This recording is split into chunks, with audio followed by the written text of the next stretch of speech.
Question আছে? আচ্ছা ওকে, তো তারপর আমরা এই ভগ্নাংশ সংখ্যা কি আছে দশমিক 7 7 তারপর আমরা আবার দশমিক 7 এখানে নিয়ে আসবো, নিয়ে আসার পর আমরা কার সাথে গুণ করব?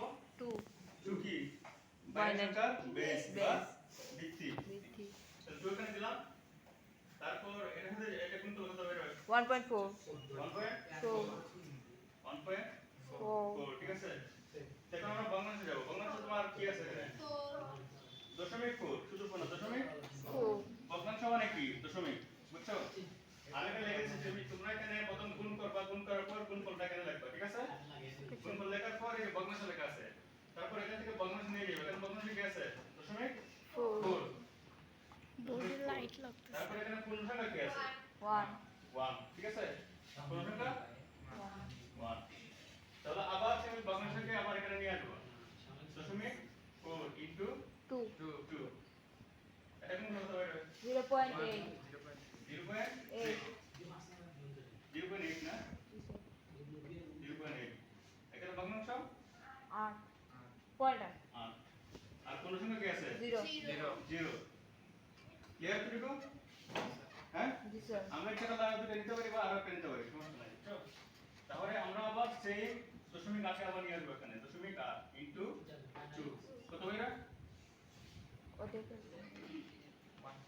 1.6 1.6 ভগ্নাংশ কি আছে? 6 0.6 শুধু 6 না 6 0.6 আর এখানে 1 কি পূর্ণ সংখ্যা 1 এটা ক্লিয়ার? জি স্যার ওকে আমরা আরেকটা নেই দশমিক 6 কে আমি আবার এখানে আনলাম ইনটু 2 কত বের হয়? 1.2 1.2 দশমিক 1.2 আর কোন সংখ্যা কি আছে? 1 বুঝছো? জি স্যার তাহলে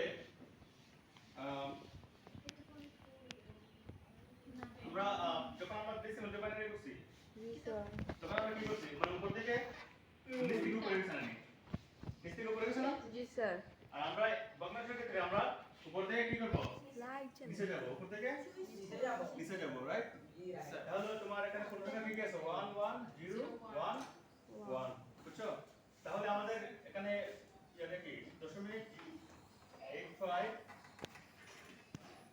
ডেসিমাল ঠিক আছে তাহলে আমাদের आंसर কি এখানে 1101 1 তাহলে 1 1 0 1 1 ঠিক আছে তাহলে আমরা কি প্রকাশ করছি বাইনারি বুঝছো তাহলে আমরা এখানে বাইনারি লিখে দেব বাইনারি 2 ওকে জি স্যার তাহলে এটা তোমাদের